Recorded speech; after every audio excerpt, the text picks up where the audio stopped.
Welcome, everybody. Thanks for joining us for CFSA's 36th Sustainable Agriculture Conference. You've joined the session, 4 Types of Compost for No-Till Systems, presented by Jesse Frost. My name is Katie Murray, and I am CFSA's Donor Relations Associate, and I will be your workshop host. So if you can feel free to use the chat throughout the session, please introduce yourself. You can also use that space to ask any questions of Jesse throughout the presentation. He will be waiting towards the end to answer those questions, but feel free to put them in the chat as we go along. I'd also like to ask you to please respect our community agreements throughout the presentation and in the chat. And I'd also like to thank our sponsor, Brooks Contractor. They are an amazing compost company that's based in North Carolina. We're really grateful for them for sponsoring the conference, and I'd encourage you to check out their sponsor page or their website at your leisure. And thank you so much, guys. We really appreciate your support. Alrighty, well, I am going to turn it over to Jesse now. Thank you so much, guys. So much for joining us and supporting this this conference, and thank you to Katie and Mary Beth and everybody for bringing me on. I'm super excited about this conversation because oftentimes we think about compost as this one thing. You order your compost, it comes in, and you apply it however you usually apply compost. But I want to kind of break that out a little bit. So today we're going to talk about the 4 types of compost. I've got about an hour, so I'm going to try and kind of get through all of these ideas. And throughout, you will have, I would suggest just take down your questions or put them in the chat. And that way, at the end, I'll leave a lot of time to cover those because there's a lot here. So anyway, thank you all again for coming, and let's kind of dive in. The one thing I should say from the get-go, though, is that I did a whole section on compost in my book, The Living Soil Handbook, which you can get from no-tillgrowers.com. And when you buy it from there, the proceeds go to doing all the other things that we do. So that's all the various podcasts, the videos, etc. So if you enjoy our work or you appreciate any of those things, getting my book from there is helpful. And I cover a lot of this in a whole chapter in that book. So let's start with the obvious question. What is compost, generally speaking? If you depending on where you look, it comes up something to the effect of decomposed organic matter, rich in plant nutrients and microbes. If you ask plants, an agrarian, and they'll probably tell you, generally compost is decomposed to 10-to-1 carbon nitrogen ratio, and it includes this same sort of definition. And that, generally speaking, is what compost is, right? It's microbes are breaking down plant matter and plant material, and they're turning it into a very rich and both nutrient-rich and microbial-rich material. But what is compost in our context, right? In particular in the market garden context. This is my new farm. We just moved in December. This is our new farm. This was back probably probably May or late April, or no, probably May. And it is, it probably been in June, actually. I lied. So, this is it. This is compost used in many different ways. It's used as a mulch in this scenario, and it is a primary driver of what we do, and that is making a living off selling food. And how we use it is vary in many different ways. So compost can be a mulch. This is important. It can be something that goes around the plants to keep the soil moisture in and keep the soil in place, warm the soil in some instances. It can be a growing medium, and we'll talk about all of these individually, but it can be a growing medium. It can be everything your plant needs to grow. It can provide the mulch, provide the nutrients, provide the microbial life. It can be an inoculant. It can just be the microbial life, and I'm a big fan of that guy. It can be that soil life drives plant nutrition, so you need good microbial biomass to have healthy plants, and so compost can be the agent to introduce that into your soil.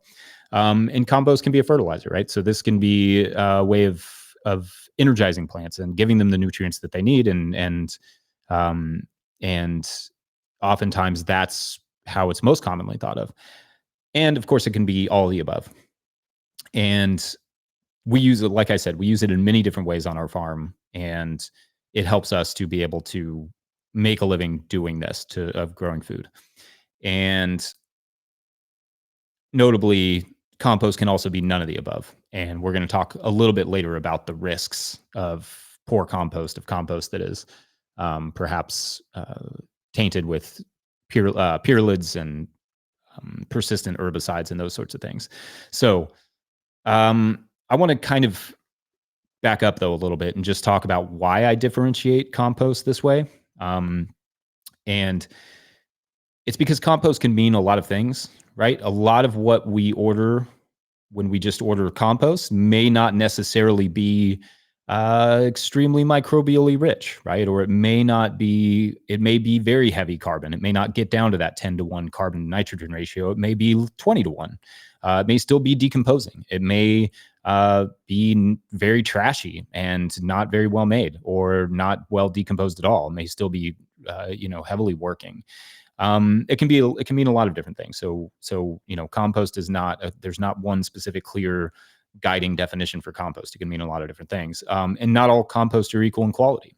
So just because you get a compost that's reduced all the way down to that 10-to-1 nitrogen ratio, carbon to nitrogen ratio, doesn't necessarily mean that it's good, that it's made of good quality ingredients, that it was made by somebody who really cares. And so, and when that happens, that those composts can't be used the same way, right? They can't, when you get in, for instance, you can't use a really heavy nitrogen rich compost as a mulch necessarily, because it could damage your plants, or we're going to actually talk about a lot of those, what you can and can't do with notes. So let's kind of talk about, I kind of covered it, but this is what I'm talking about. The 4 different types. So the mulching, the inoculating, the fertilizing, and the nutritional. And I'm going to, like I said, I'm going to do these individually, but that's how I break them out. Those are the 4 different types of compost that there's some of these you can have a mulching compost that has a good amount of fertility. You can have a mulching compost with a good amount of inoculation. We'll talk about all of that, but generally speaking, this is like the 4 basic guidelines. And mulching composts are generally what we have the most access to when we're talking about what we have, what you order or what we order here in Kentucky. A lot of times what we're getting is mulching compost. And I find this is often pretty common right now, because compost has become really highly sought after. And in that way, the composters, some of them are turning the compost over really fast. They really want it really quickly. So what you get arrives and it's steaming like this. It's often really still highly carbonaceous. You'll see visible wood chips. You'll see it's not really well sifted. It's very, it's not fully decomposed. And like I said, they're highly carbonaceous, often not fully decomposed. So in that case, they're not great for incorporating. Like if you're somebody who does incorporate your composts, you really want to decompose, because it's going to lock up your nitrogen if you don't. And made from hay, wood chips, straw, leaves, like a lot of the stuff you usually make compost with, but predominantly these carbonaceous materials. And so there's nothing necessarily wrong with that. Some of them can be really great. This is one I made out of hay, and it's just essentially wet hay. I added some nitrogenous material, but you get it really wet, and I turned it like I would any sort of compost that we're certified organic. And we could talk about that. If anybody, like I said, if you have any questions, write them down. That's one thing I can cover if anybody's interested, is how we do composting for certified organic farms. But mulching composts are not super hard to make. They just take a lot of water and a little bit more time, but you get this really nice material. Here, this is not a really great picture, but you can kind of see how chunky it is. This one, made out of wood chips. You can see kind of how chunky that is. That's not great for planting into. This is garlic, and I mulched the garlic with it with cardboard underneath. But you can see how chunky it is. So it's not necessarily great for planting into, because that is going to mean it doesn't hold moisture very well. But this is some of the advantage of having something like this instead of, for instance, a lighter colored mulch like hay or straw or something. So the disadvantages of hay or straw obviously they hold in moisture. Same with wood chips, those sorts of things. They hold in moisture. They do feed the soil, but they're lighter in color. So that means that in the springtime, especially, they're keeping the soil really cool. And that can mean it's very difficult to get the crops that you want mulched, like your tomatoes, into the soil early enough, because the soil's so cold, they get a little bit of shock, and that makes them susceptible to diseases, for instance, or pests. However, when you get this, and also weed seeds, both hay and straw have that issue, that potential. With the darker sort of, slightly decomposed version, the mulching compost, you get darker, thus warmer material to add to the surface. You get fewer weed seeds, which is, from the composting process. And you also get a lot of microbes and nutrients in there too. So that a lot of decomposers are still very much alive in this when you're adding that to the soil, and that's really great for nutrient management. And and it's kind of ready to be consumed by the soil a little bit more quickly than this. Like, I don't know anybody who's mulched really heavily around something like your tomatoes, your potatoes, or something, knows that at the end of the year it's still pretty mulchy, or can be. So this kind of gives you an option. Once those plants are done, you can kind of plant directly into that, because it'll be pretty much just soil at that point. So this is like a way in which we use mulching composts. And this is our spring tomato patch. What we do is we lay down the compost pretty heavily, maybe a couple inches here, right on top of these raised beds. And then we go through and we use a auger bit on a drill, and we drill holes for them. And then we lay out the tomatoes and set them in. And this is Greg. He's great. He's an amazing employee. Greg and I set all these tomatoes in, and then they are already mulched and ready to go. So that's not something I'm doing after the fact. The mulch is suppressing weeds. It's warming the soil, because this is probably the first or second week of May. We usually plant around Derby in the field. So it's probably the second week of May. And then this also leaves us room that we can seed something here. So we also seeded beets here, lettuce on this side, lettuce on that side, onions, and then several different successions of stuff throughout the season on the sides of these tomatoes. And you could actually, I'll go back to that maybe at some point, but that picture where I showed you our context, you could see the tomatoes with the beets and lettuce and stuff on the sides. So anyway, this is kind of how we use it. And it's helping to, instead of a cool material that's kind of cooling the soil, it's helping to keep the moisture in, but at the same time, not be a cold, a cooling, not have that cooling effect. And yeah, so that's kind of the basics of mulching compost. I do want to touch, however, on the deep compost mulch system real quick. This is something I can elaborate on if people have questions. But effectively, a deep compost mulch system, also known as no-dig system, is there's many different ways to do it, but here's kind of one basic example: is get some helpers. These two are super helpful.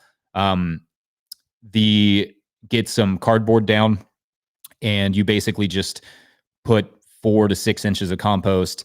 You layer that, you rake it out, you make it nice and flat, and then you leave that for several months while the compost breaks down, while the cardboard breaks down underneath. And what you get from that is a really nice bed to plant into in the spring. So this is essentially that. You can still see the cardboard there. Whatever's not covered is not going to break down that quickly. But this is your beds. They're pretty much ready to go. They don't have a lot of weeds. We have very few weeds on our farm. Now that there are advantages and disadvantages to this system. In this, one thing I didn't mention here is I put down the cardboard, but then over top I put a nice sort of nutritional compost, and something that's going to have a lot of microbes and a lot of good nutrients for the plants.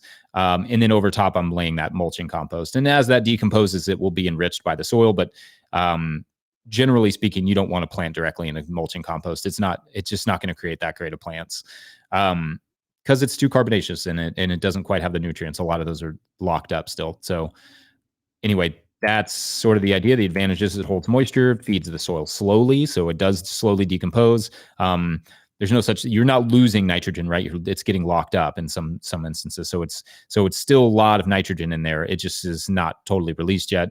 It's warmer than most mulches, and it contains beneficial microbes. I like all of those things. Those can be great, and oftentimes I'll use those and use mulching compost in conjunction with other composts, and we'll talk all about all of that stuff. Disadvantages: it can't be incorporated, not for immediate planting. You will see very negative impacts. It's not as instant impact as other forms of compost, so you're not going to see that 4 or 5 days later, you're not going to see a huge boost in your plant's productivity. And it's warmer. So for sensitive crops, let's say you're doing this in the summertime, and you all, I'm going to assume a lot of you were based in North Carolina, so you're a little bit hotter than we are in Kentucky. I'm always pretty consistently 5 or 10 degrees hotter than, or cooler than, probably 5 degrees at least than you all. But you don't want to put lettuce into black compost in the middle of the summer. It won't do well, or you just have to use a lot of water to keep it happy. So in shade cloth and those sorts of things. But we do a lot of summer lettuce, so that's a big issue for us, is trying to figure out how to balance that. And that may be a time that you could use some of those lighter color mulches. Use the mulching compost in the spring and use your lighter color mulches in the summer. So let's talk about microbiology driving plant nutrition, right? This is the soil food web. We'll talk about that in a second. But the composts are rich in microbes, and they can increase soil microbiology. They can increase the microbial biomass. There's several studies on that, and anybody who's used a lot of compost can see that. And that's where we come to inoculating composts, right? These are often used in much smaller quantities, used in sprays, and they are maybe applied to. We often do soil drenches and that sort of stuff. So let's talk about what the types are. Types of inoculating composts are things like vermicast. So, worm castings are often used as a sort of inoculating compost. They're very rich in nutrients. Like I said, there's a lot of crossover. Worms really enrich compost, and what they decompose, they multiply certain nutrients, and they're extremely good for soil. But this, is also rich in very beneficial microbes. IMO through KNF. We can talk about Korean natural farming if you all are interested towards the end. Essentially, this is just indigenous microorganisms through a Korean natural farming style. So if you're interested in KNF, Chris Trump has done a lot of great work on YouTube, and that's a really good place to start. And Jadam is another one. And I don't know if I wrote Jadam in here, but it's JADAM, and that's another good place to get resource for indigenous microorganisms. It's very similar to KNF, but it's very simple too. It's all, once you get into it, you realize it's a very simple way of collecting indigenous microorganisms to add them to your soil. Anaerobic compost, like Bukashi, sort of, there's lots of different anaerobic compost, in particular, like the biodynamic preps I think about. There's a lot of different, these sorts of things. All of this is about the microbial presence a lot of times. So, I think about the horn manure and that sort of things with the biodynamic preps. Johnson Soup bioreactor is another one of those sort of crossover ones where you get a really high fungal population.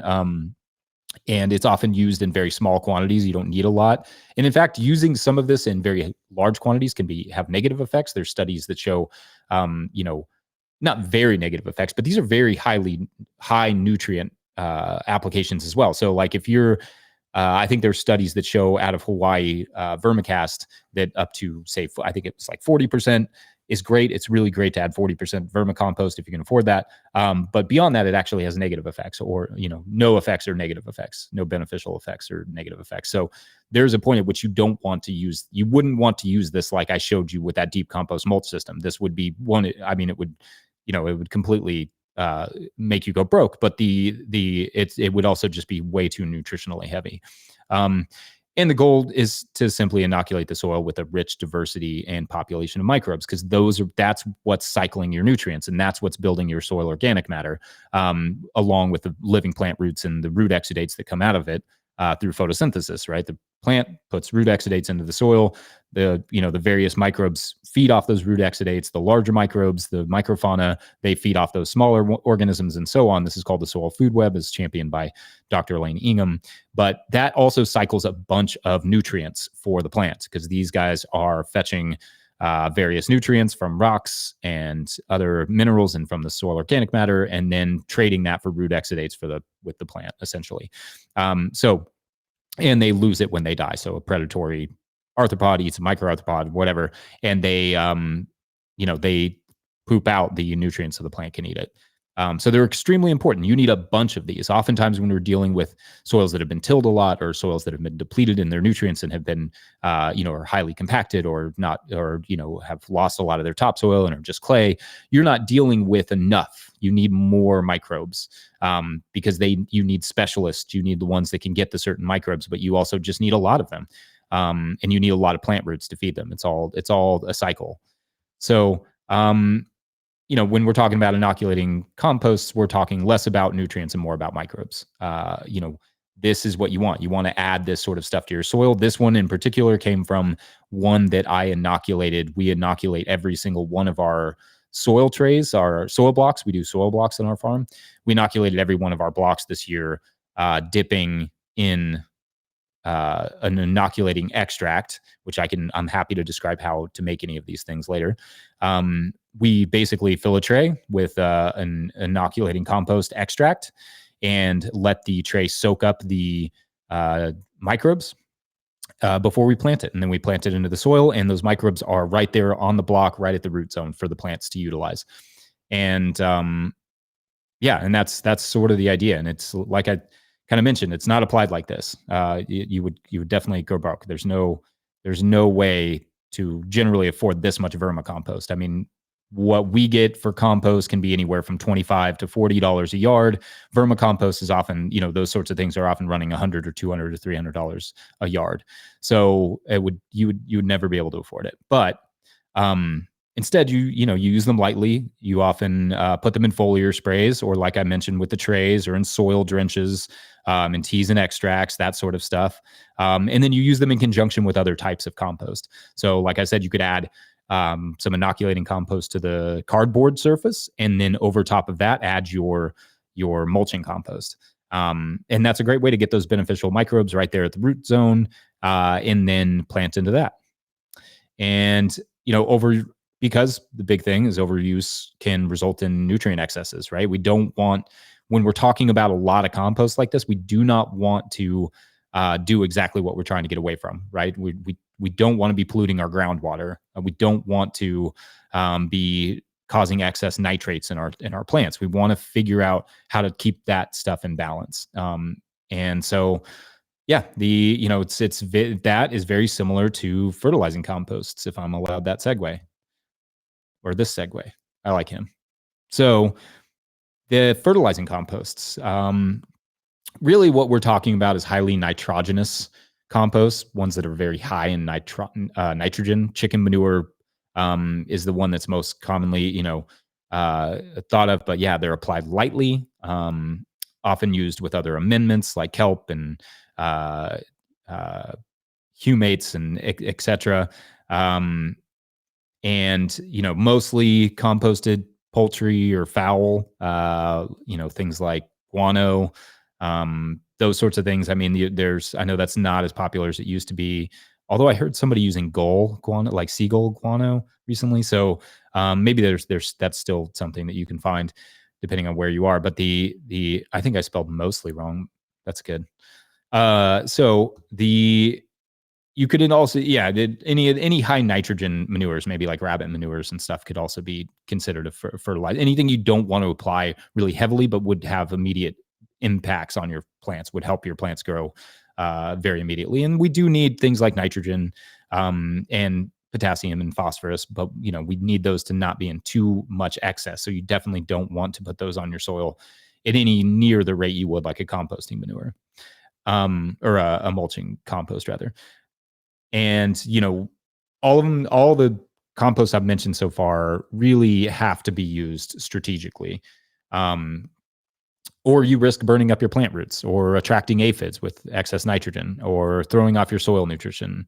Or like I mentioned, the nitrates, there can be a lot of ill effects. And so you want to use them strategically, preferably if you have a soil person, somebody that you work with generally for your soil, and you want to use more compost, or maybe you want to use it like a mulch, it's good to just talk to them and see what their recommendations are for how to use it and what you need to think about, or make sure to send them soil tests after you've applied it so that they can talk about what's being locked up and what's not. Those things are helpful. I mean, if you have a soil person you trust, I think that can help you, guide you in the right direction. And the exception here is kind of the nutritional compost. This is like what a lot of composters, the really good composters, are trying to make, is one that can be kind of used in all of those ways. And so it is, they're extremely well made. You know, they're kind of made to meet all of the plant's needs. They're, nutrients have either been added or been really thoughtfully cultivated through leaves and lots of good materials, lots of different manures, maybe, or whatever they're using in the composting process. They're often a combination of the three that I mentioned, but they're fully mature. They maybe have some rock dust. We always put kelp in ours, and humic acid and those sorts of things. And they are really thoughtfully made. They like in this situation, there's a lot of different materials in this compost. There's grasses, there's food scraps, all the different things. And they're, early on, I put some kelp and stuff in here. And I turn it and I make sure that it meets the organic standards, which is way easier than people give it credit for. I think that a lot of people shy away from making their own compost that are certified organic, but that's not something that I think you need to do or need to be super concerned with. I think that my certifier in particular was really excited when I showed them my composting notes, and they were like, nobody ever does this. It's not super hard. So we can talk about that if you'd like. And so raised bed mix. This is a great example of a basic nutritional compost, right? This is somebody that has made great compost, has maybe put some peat moss or something else in it to help it hold moisture, because moisture retention can often be hard, especially with those mulching composts, as mulchy as they are. They don't hold moisture very well. So maybe they've added peat moss or something else, something more sustainable in their area. And maybe added the green sand or whatever minerals and nutrients that would help to balance it out and give the plant everything else it needs.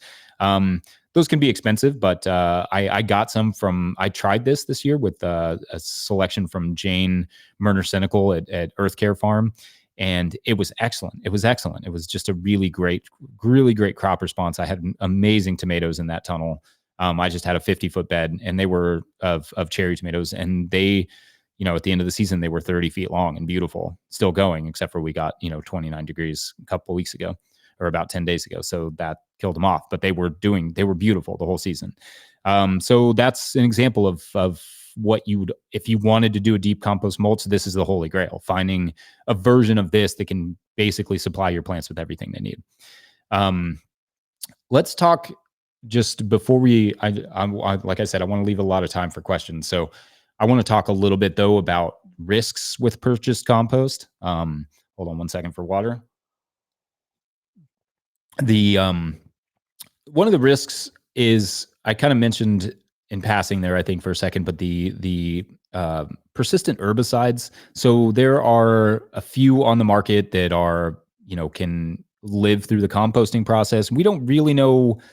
There's not enough data on this, and it's, compost being such a dynamic thing, it would be hard to get effective data on this. But some of them, the pyralid family is one that have been known and shown to go for 2 or 3 years post composting, and there are several that last a few months, and that can be very bad, especially in a situation where your composter is trying to churn out as much compost as possible, is maturing it really quickly, is not allowing the microbes to really break it down, because it is, fungi can break down plastic and oil. They can break down chemicals with, over time, but it takes time. And that's something that you need to allow the compost to have is time and good materials and a good chance and good nutrition, good moisture, and all the things that they require to break down those chemicals. But oftentimes that is a risk. That's something that comes in the composting process. Um, Also, poor quality, just not very well made, just kind of thrown together. A lot of times, composts are used just in landscaping where they are used just like a mulch. Landscaping can be a great source of inspiration, but that is something that they're not necessarily for mulches looking for the finest quality compost. Um, Now, that's I have a slide in here. We'll talk a minute about how to get good compost, but not mature. Yeah, if it's still decomposing, that's not going to be great for your plants, right?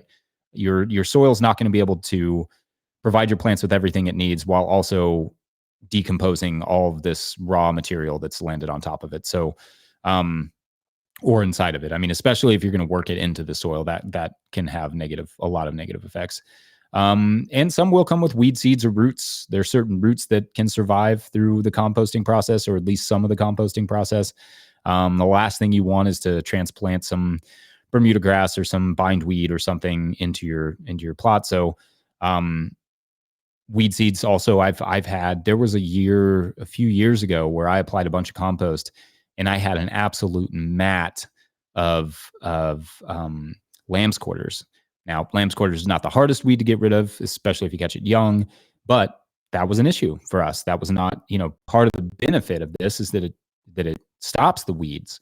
But if of using this as a mulch as a top dressing, but if it comes with weed seeds, that's not cool. So, and then it can be often very expensive. We are in a region where we can get our compost for, like I said, $25 or $35 a yard. It may not be that way for everybody, and you may be spending $70 a yard for the same quality. In which case, you really need to do the math per crop and decide if that's actually going to benefit you, because it may not. It may be too expensive, and you may have to do something else. And like I say, everything about farming and everything about no-till farming in particular is about your context. And your context may be that you don't have access to great compost and you have to make some of your own, use other mulches, and work around it. So let's talk just for a second about finding good compost. Finding good compost really comes down to, you know, you have to know what you want it for, right? Maybe you just need a fertilizing compost. Maybe you do a lot of baby greens. You don't necessarily need a mulch cover all the time. You've got your weed bank in check.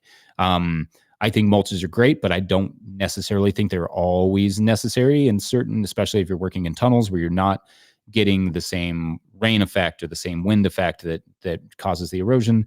I think mulches are ideal. They will help hold your moisture, but in that situation, maybe you want to find something that's more nutritional. First place you could start really is asking other growers. What do they use? What do they stay away from? Who has the good compost? And maybe it comes down to nobody has good compost, and you can go in together and get a tractor, or somebody has a tractor, find the materials and start making your own and splitting it between you in exchange for labor. And I think, but other growers will have, the inside line on what's good. And I like to think that we're in a industry that is willing to share that information. So hopefully they will. And generally speaking, they are. Most people, I spend hours a year talking to people who are willing to tell us their whole story and a lot of their information for the podcast. And I hope that continues. I think that's such a beautiful thing about our industry. You can ask composters how they mitigate contamination. I think that's important. What do they do? And, how do they will probably tell you they can't get rid of all of it, and that's understandable. But are they letting everything in, or are they being particular? What do they not take? What do they take? And do they say anything to the people that drop off materials, or is it just kind of, do they take whatever they can get their hands on? And my favorite piece of advice is seek out the nerds, the people that just get super excited when you call them and want to talk about compost. That is who you should be buying your compost from. May not always be perfect, but they're trying and they really want to do great compost. So those are the people that I like to seek out, as people who just want to geek out about the microbiology and about the inputs and everything else that comes with that. So I guess let's get to questions. And like I said, the Living Soil Handbook, I dedicate a whole chapter to that and go into a lot more detail. But I wanted to make sure to leave a lot of time for questions. It looks like I left about 25 minutes, so I'm happy to take some questions, Katie, if there are some.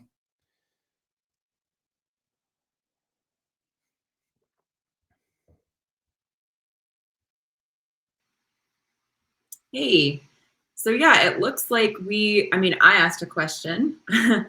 I was really interested. You said something Okay. about sharing the recipe later for the inoculant that you were talking about.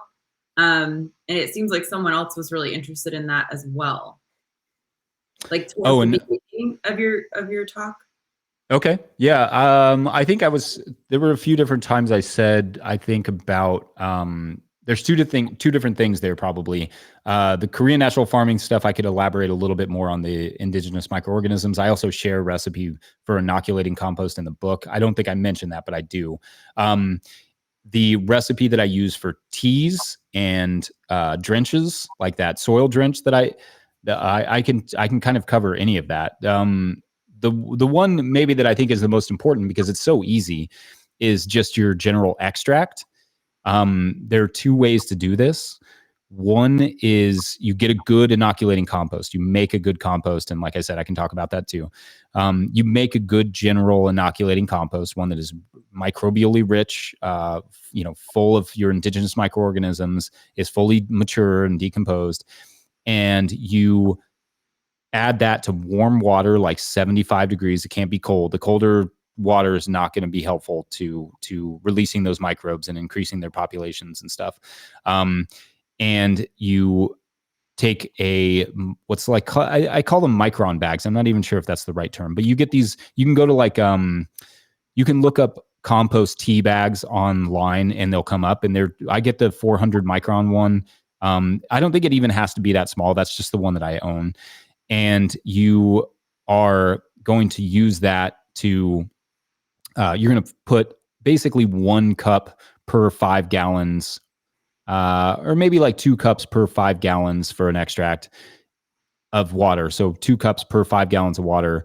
And you're going to soak that for like 15 minutes. And then before you use it, you're just going to squeeze the material in the bag. So almost like you would a tea bag or something. You try to squeeze out the rest of the material. You try to squeeze that water so it's out. So you squeeze out the water, and you do that several times. You just kind of pick it up, squeeze it, pick it up, squeeze it. And what I've seen in the microscope actually is that when you do that squeezing, it really amplifies the microbial population in the mixture. And so you don't need any other. You could add some fish hydrolysate or something into that material, to that water, but you don't need to. That's more of like a tea thing to feed microbes. In this case, what we're trying to do is two things. We're trying to get a little microbial action, which is good, but you really want to get all that microbial, the hormones and all the things. They're called autoinducers, and they basically just tell other microbes in the soil that, hey, we're here. Let's like do our thing. It's called quorum sensing, and that's kind of that's maybe another a step beyond what we need to talk about. But that basically, you just want all those hormones and stuff that the microbes have been putting into the compost. You want that to go into your water, and then you want to take a few cups of that, put it in a tray, like a bottom watering tray, or just like a piece of plastic or something that will hold water. And then set your trays inside of that and let your trays just suck up before you put them out in the field. Or you can do this at any time. Doesn't have to be right before you put it in the field. You could do this twice before they're even fully mature and ready to go to the field. But you would take that and you would let it soak up all that, as much moisture as it needs, right? As soon as it gets fully saturated, it can only soak up so much. But once it soaks up a bunch of the moisture, then you can take that out to your field and transplant it. And then you have those microbes right at the roots. Was there something else in there that you wanted to hear about? Well, it looks like someone just asked, what was the temperature band that you were looking for the water? Did you say 75 degrees? Yeah, roughly 75 degrees. I mean, you want it pretty, I think microbes usually like that, like 75 to 80 degree range.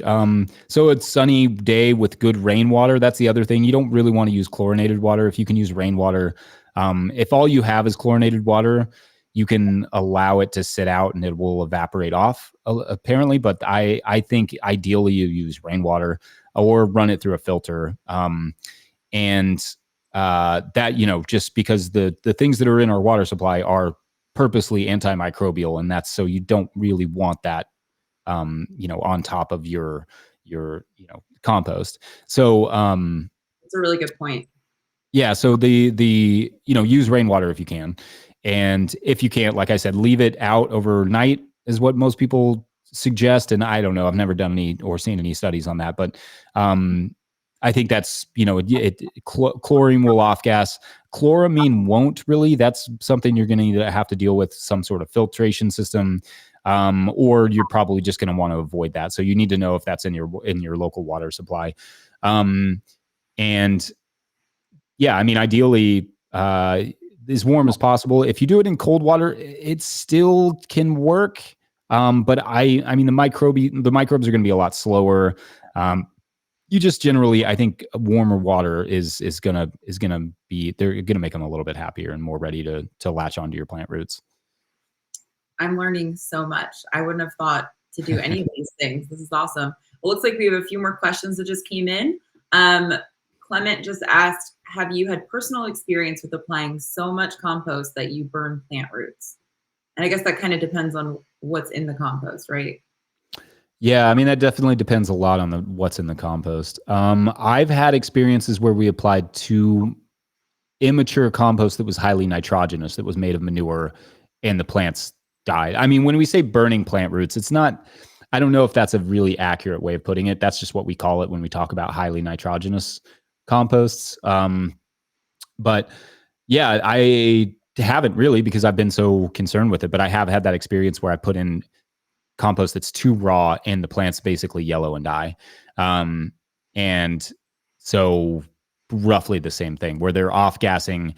What's happening a lot of times is that the microbes are off gassing not just carbon dioxide, which is a big part of it, but they're off gassing different alcohols and toxins. And those are toxic to plant roots. So that's what you often see is just it's too intense. It's too it's just too much. It's too toxic of an environment for plant roots to thrive. Our next question is from Amudala. He is asking, how are aphids related to compost, and what's the best way to mitigate aphid incubation? Yeah, I mean, balanced soil is the best way to mitigate them. They tend to like plants when plants aren't, and I'm not going to be the best person to explain this. There's a really good podcast on nutrition farming from Graham Sate who explains kind of exactly how they utilize, basically like the plant doesn't utilize the nitrogen in the right way, and the aphids seek out the plant and consume that nitrogen. So when the plants have too much nitrate or nitrite, I forget, then the plants don't utilize it in the right way. And the aphids, essentially, that's what they feed on. So one time of year that happens is in the fall and in the cooler seasons, when the microbes that do the nitrification are not as active, or something to that extent. I feel like I don't want to get too much in the weeds on that one because it's a little bit beyond my expertise. But essentially it's just that the plant is utilizing the nitrogen and is not fully able to utilize the nitrogen, and the aphids are consuming the plant for that reason. Well, Thank you for explaining. Hopefully we can what was the name of the podcast again? Graham Sate's Nutrition Farming. And I think the podcast he did on that, he's done several. I mean, his whole series is really excellent. Well, we I'm can trying to always remember. Yeah, he did one on compost that's really good too. If you're really interested in the subject, that's a great one. Maybe we'll just add those to the chat box afterwards, so folks can go after the session's over and check that out. Our next question is from Larry Newland. He says, high tunnel guru Steve Moore cautions about using too much compost in a high tunnel year after year regarding carbon buildup. What are your thoughts? I mean, if your moisture is high, it shouldn't be an issue, but yeah, I could see that. And you would also have to worry about salts and stuff too, that I think can come from compost that have any sort of chemical contamination. So, in like manures a lot of times. I think I used compost really heavily in my tunnels for several years and didn't see any ill effects. Um, but I could see the carbon is, I don't know. I mean, you really just have to keep planting it. As long as you have a lot of plant roots in there, I don't know that it would be a big issue. But, there's certain, like I said, this is a really dynamic subject because there's so many different types of compost. So it may depend on what kind of compost you're using. Um, but I think the one thing you run into that I ran into a little bit was it was somewhat hydrophobic. Some of the compost was, and you just had to really saturate that soil sometimes. So that could be the effect, is that that's an excess carbon, and you just have a lot of carbon on the surface, so it's not able to hold the moisture that it needs to. Yeah. I have had that experience. It is extremely frustrating. Just Yeah. watching the water just roll off. Yeah. So our next question is from Amy Hayes. She says, how bad can the native soil be when putting in a deep compost market garden? Should we do a few years of cover crops first? If you have a few years to cover crop, there's no reason not to. But just let me say that because cover crops can enhance your soil so much. And if you're talking about bad soil, there's a lot of reasons people just say their soil is bad. Some people just say that their soil is rocky. That could be a reason why your soil is bad. Your soil is compacted or doesn't drain. Those are reasons that your soil could be considered bad. Or poor soil. Generally cover crops they can't fix rocks, but they can fix drainage, and they can fix um, uh, low soil organic matter, and poor drainage and some compaction. My general advice is you need to know what your compaction and your drainage is before setting up a deep compost mulch system. And I always broad fork before setting up the beds, just to mitigate any amount of compaction, because it's not always super obvious. But so the two ways that you can test for compaction are that you can bring out your extension agent and maybe call them and see if they have a penetrometer that they can bring out. And then they can come out and they can test your exact compaction and tell you how bad it is and how deep. That's great. It's great to know that, because if you have really compacted soil, really compacted clay, for instance, and you pour another thing that people consider poor soil is clay. And if you pour compost over top of that and try to plant into that in the spring, you've got muck. It's not going to be a success, because you basically have put just a layer of hydrophobic compost over a layer of soil that doesn't drain. And that is not a recipe. Your plant roots are going to get down to that native soil and they're going to be very unhappy. So you do want to broad fork it. You may even want to work some compost in the beginning. Some people, I've recommended many times to consider a one-time tillage, adding your compost and everything in, forming your beds, getting it all set up, and then going from there, because that'll set you off in the right direction, right? It's one step back, but it's not two steps forward. It's never having to look back ever again. So they, don't handle poor soil with kid gloves. It needs to be, you need to get the soil in position to take care of your plants. And oftentimes, I mean, if you have, let's say you were doing it right now, get your cardboard down or your compost or whatever, and then get your cover crop in now, and then don't plant it till the spring. That cover crop will kind of work that compost together. It'll kind of penetrate the soil and get the microbes and everything ready. And then you could have a really good crop in the spring. And so, or starting whenever you can terminate that cover crop, depending on what you use. But I always, if you can fit a cover crop in there, that combination is absolutely amazing. Combination of the compost and the cover crops is exceptional. I've been kind of laughing to myself because the description of the hydrophobic compost over the clay, I've been there. It's not good. I'm sure a lot of people in North Carolina. And another thing that Carolinians need to think about is that heat factor. Compost is black and it's hot. So you can see in this photo, we do the weeds in the middle. We do living pathways, but this works really well because this is garlic. So it gets really tall. By the time that the sun is really beating down on it, the garlic is shading it out. So it's not as much of an issue. But in our places where we're doing lettuce and stuff, it can be an issue. It can be really, really hot, and you have to use a lot of water to mitigate it. I actually have a question. So how would you, I watched Nathan Wheeler's session on organic mulches for regenerative systems earlier today. How Mhm. would you combine, especially in North Carolina where it is so hot, we are dealing with, black compost. How would you work organic mulches into that system using some of these composts that you've discussed in order Yeah. to make sure that water is actually sinking in more?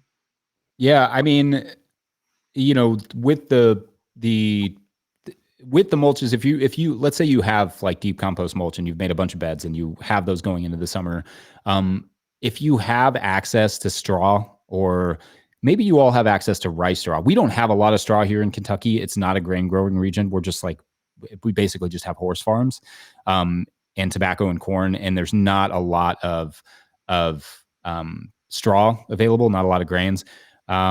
But if you have that, and you all may down a little bit further south where you're not that far from rice country, that would be great. A shredded straw, just lightly laid over top, just to take that heat off.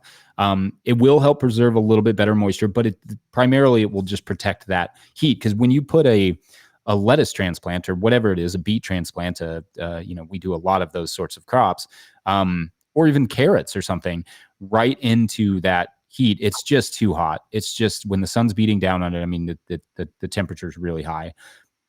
You could also, this sounds counterintuitive, but if you do use things like landscape fabrics generally, that can be an option too. That can actually help to keep as long as you keep good moisture underneath it, it can keep it from being too extremely hot, closer to that like 80, 85 degrees instead of 90, 100, 110 or whatever it is in the sun. So, yeah, I mean, those are both, those are both options for that. All right. Well, I know I'm going to try that out this next year. Our next question is from Claire McClendon. She asks, what are a few simple things that home gardeners who are composting on a small scale can do to make sure that their compost is of a decent quality? Yeah, moisture is, thanks, Claire. That's a good question. So, the moisture is a really big part of it. Uh, Oftentimes people let their compost get too dry, but soil, the microbes that are decomposing really want that about 70% moisture range, 60, 70%, basically, so you can squeeze water out of it. If you let it get too wet, however, it'll smell anaerobic. Like, be touching and smelling it all the time. That's the ideal. You have these great sensory tools to use, so they will tell you if it's not doing well, and if it smells really anaerobic, you may want to add a little bit of air to it by turning it. You may want to add a little bit more carbon to help kind of separate the compost particles. And yeah, I mean, you have a lot of options there, especially on a small scale, to be able to turn it by hand, and monitor your temperatures. Just make sure it's not getting too hot, and then it's not staying too cool. You want it to get into that 131 to 170 range, which is, the organic standard, but you don't want it up in the 170s ideal. You want it 130 to 160 is really what most people consider to be fine. And you don't want it getting too high because it's actually combustible, but it also, that has lots of issues. If air can't get to the middle of the pile, you can get these little gray molds and stuff that are negative. They're not great for they're not necessarily great for your soil. Then yeah, the moisture. I think that's like the biggest one. Is people often do their compost a little bit too dry. Awesome. Thank you. So it looks like we have one more question. I'd like to encourage everybody, if you do have any more questions, we probably have time for two more total. So the next one's from Yolanda Moore. She asks, how can you attract more worms to your garden with the compost? Do I have to first bring the worms to the garden, or will they just come? Yeah, that's a good question. I mean, worms, they will come if they like the environment. If they're not there, then something's wrong. If the nutrients are too intense, they probably will tell you by not being there. Excuse me. The Having wood chips in your pathways, or just light wood chips in your pathways. Since we're doing the living pathways, what we'll do is just put a little bit of wood chips in the pathways too, because they really like that. They really like wood chips. The living pathways also help. That's a whole other topic of conversation. But worms like to live in grass roots. So yeah, we like to get those, keep those there so they're right next to the bed, so that the worms will kind of come over as they want to, and have a nice year-round sort of habitat there. And keeping it moist. I mean, they like moisture. They don't like it dry. And living plant roots are amazing because you have to think that worms are not eating stuff. They're eating microbes. They want the rotty stuff. It looks like they eat rotting stuff, but really they eat the microbes that create the rotting stuff. So you want microbes. You want a lot of good inoculating composts are excellent for that. And yeah, I mean, there's a lot, that cover crops. That was the other one I wanted to mention. Just cover crops are really great for bringing in worms. And anywhere you can employ them, even on a small scale, even if it's just a small amount of cover crops, just one strip down the middle of a bed, if that's all you got, just to keep that bed photosynthesizing. That's really important. All right. Thank you so much. All right. So we have one final question from Amy Hayes again. She asked, just out of curiosity, have you ever dug a hole in a long-term deep mulch bed to see if it's changed the soil 2 feet or more deep? So we just moved, and I was doing tests about a foot down, and I saw increasing soil organic matter at a foot down. And I know that, and that was after 3 seasons of doing it.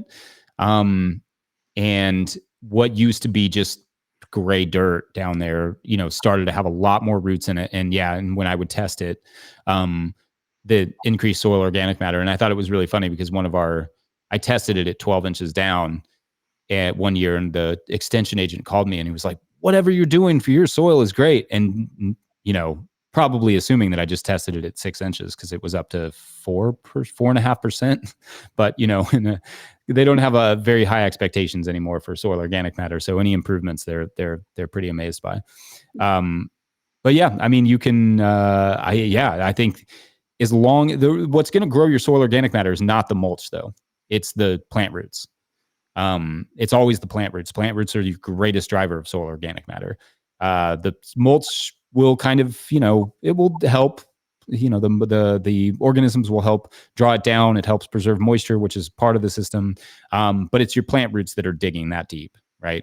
So, yeah, absolutely. I mean, the native soil will change, but that comes from, no matter what system you're using above ground, that comes from the plant roots below ground. Amy says that's great. So thanks so much for answering that so thoroughly. We had one more question sneak in, if you don't mind. So I don't mind. Again, from Mr. Mahmoudullah Khan, he's asking, could compost contribute to blights? It depends on what the blight. I mean, any soil-borne. Okay, so one thing, it depends on what you're talking about, because early blight, for instance, can live on plant roots, on plant material. So it can survive on, if you have tomato blight, you have early tomato blight, and you cut out those plants and you put them in your compost pile and they don't fully decompose. They come back the next year and you put that on your on a bed where you're going to be putting tomatoes. Then yes. Now, which diseases, some viruses, I think, can survive the composting process. Well, most stuff can't survive the composting process as long as it's done properly. It's the temperatures are met, the moisture is met, and it's matured fully. You shouldn't have to worry about that. I'm going to say that most of the time, blight is not going to be transferred from your compost. Most of the time, that's going to come from the air. And honestly, it's in the air. A lot of these diseases are already there. They're already all around us. It's what triggers it is when your plant doesn't have what it needs. So, that's really where your focus should be, is making sure the plant has what it needs through the soil. A lot of that comes from the microbes, and a lot of that comes from the plant nutrition, the soil nutrition. But healthy plants will be able to fend off that. And also, in our region, planting tomatoes outside is a total gamble. Like I had to do it this year because we just moved to a new property. I didn't have my tunnel up or anything. And so I had to plant a big bunch of them outdoors. Next year, I'll plant some outdoors, but not many, because there is a point at which we get so much moisture and humidity in Kentucky, and I know you all are exactly the same, and actually hotter. There's only so much your plant can do when its leaves stay wet and stay touching other leaves and those sorts of things. So, I mean, it doesn't necessarily contribute. It can help, but it shouldn't contribute if it's decently made. Well, it looks like we are at time. I just want to say thank you so much for joining us and sharing your wealth of knowledge. I feel like I need to go look up a bunch of the things that you said because I'm only understanding it a little bit so far. But I'm excited to do that and take advantage of all the resources that you mentioned that we've put in the chat. I'd also like to thank our session sponsor again, Brooks Contractor. So if you guys want to go check out their website, they have lots of different composts for you to check out if you're not ready to start making your own yet, which I'm not, but hopefully eventually I will be. So Jesse, thank you so much. We really appreciate it. Yeah, thank you so much for having me, and thank you to everyone who attended and asked those great questions. Awesome. All right, guys, well, have a great evening and enjoy the rest of the sessions tonight. Bye-bye.